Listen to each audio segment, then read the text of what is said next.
이번 시간에는 순수 함수와 비순수 함수에 대해서 그 개념을 알아보도록 하겠습니다. 순수 함수와 비순수 함수는 주로 함수형 프로그래밍 언어에서 이야기하는 용어입니다. 순수 함수라고 하는 것은 어떠한 외부 상태에도 의존하지도 않고 변경하지도 않는, 다시 얘기해서 부수 효과가 없는 함수를 순수 함수, 퓨어 펑션이라고 부릅니다. 자, 이 외부 상태를 변경하는 부수 효과가 있는 함수를 비순수 함수라고 부르는데요. 자, 말이 어렵습니다. 자, 한번 예제를 통해서 우리 살펴보도록 하겠습니다. 자, 보시면은요, 지금 이 increase라고 하는 함수가 있습니다. 이 increase는 자, 매개 변수 n을 통해서 외부에서 숫자 값을 전달해 받습니다. 자, 호출하는 부분이 여기인데요. 지금 이 카운트가 뭐냐면 여기에 있습니다. 여기에 숫자 값 0을 할당한 변수입니다. 자, 이 카운트라고 하는 변수를 통해서 이 increase를 increase로 호출을 하시면 이 카운트에 담겨져 있는 원식 값이 복사되어서 n으로 전달이 되어지겠죠. 따라서 현재 이 외부에 있는 카운트와 일단 전달이 된 이후에 이 n이 가지고 있는 숫자 값은 전혀 별개의 값이 됩니다. 따라서 이 increase 함수 내부에서 이런 식으로 이 플러스 연산자는 어떤 의미를 가지고 있냐면 이 n에다가 1을 증가시킨 n 플러스 1을 다시 재할당한다는 효과가 있죠. 그래서 변경을 하는, 변수의 값을 변경을 하는 효과가 있는데, 자, 이렇게 이 안에서 이 n을 변경한다고 하더라도 이 카운트에는 어떠한 영향도 주지 않습니다. 따라서 지금 이 increase 함수는 이 외부 상태를 전달받고는 있으나 일단 전달받고 나면 어떠한 외부 상태에도 영향을 주지 않는다는 얘기죠. 그리고 중요한 개념 중에 하나가 순수 함수는 동일한 인수를 전달받으면 언제나 동일한 반환값을 리턴하게 되어 있습니다. 예를 들어서 1이라고 하는 숫자 값을 전달받으면 언제든지 2라는 숫자 값을 반환하게 되어 있고, 10이라는 숫자 값을 전달받으면 언제나 11이라는 숫자 값을 반환합니다. 그쵸? 자, 즉 언제나 같은 결과를 보장한다는 얘기죠. 자, 이러한 함수를 순수 함수라 합니다. 정의해 보면 이렇게 외부 상태를 변경하지도 않고 이 외부 상태에 직접적으로 의존하지도 않아서 언제나 동일한 인수가 들어오면 동일한 반환값을 리턴하는 함수가 순수 함수가 되겠습니다. 자, 그 대비되는 개념이 비순수 함수인데, 자, 비순수 함수 살펴봅시다. 자, 똑같은 이름의 함수가 정의되어져 있습니다. 이 increase라고 하는 함수는 아까 이전에 살펴본 increase 함수는 원식 값을 매개 변수를 통해서 전달을 받았습니다. 그런데 이 increase 함수는 이 외부에 있는 이 외부 상태, 즉 카운트를 직접 변경하고 있습니다. 인수로 전달받지 않고 직접 참조하고 있다는 게 다른 점입니다.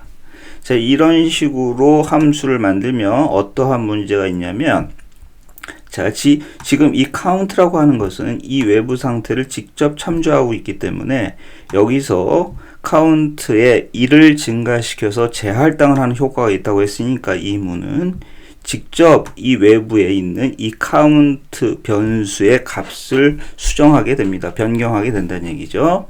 따라서 함수를 호출할 때마다 이 외부 상태가 변경되게 됩니다. 따라서 이 increase 함수는 외부 상태를 변경함으로 부수 효과가 있는 순수 함수가 아닌 비순수 함수가 되겠죠. 그런데 비순수 함수는 또 하나의 특징을 가지고 있습니다. 지금까지 우리가 이야기한 것은 외부 상태를 변경한다는 측면이었고, 또 하나는 호출을 할 때마다 그 반환값이 변경될 수 있다는 얘기인데, 무슨 얘기냐면 순수함수의 경우에는 동일한 인수가 주어지면 동일한 반환값을 보장했습니다.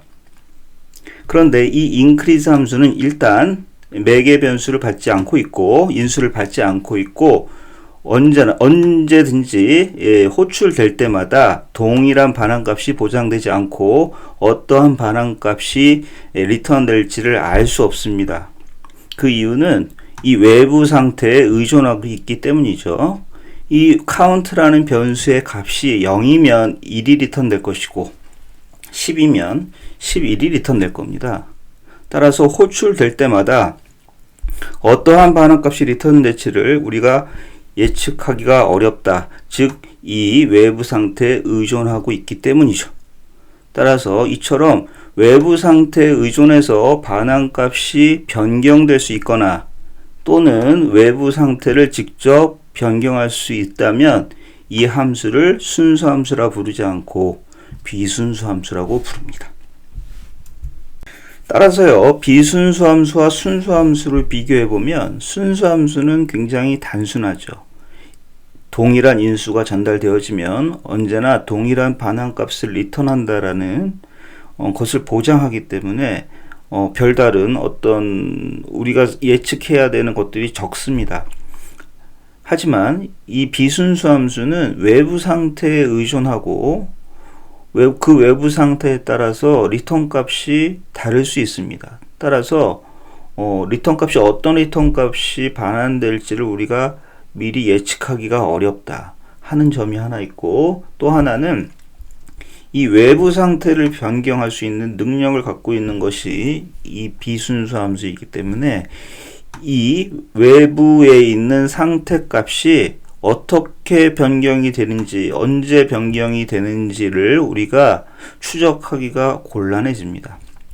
이 외부에 있는 이 count라고 하는 지금 이 변수는 increase라고 하는 이 함수만 사용할 수 있는 것이 아니라 예를 들어서 이쪽에 다른 함수들이 정의가 되어져 있다면 그 함수들에 의해서도 사용이 되어질 수가 있을 겁니다.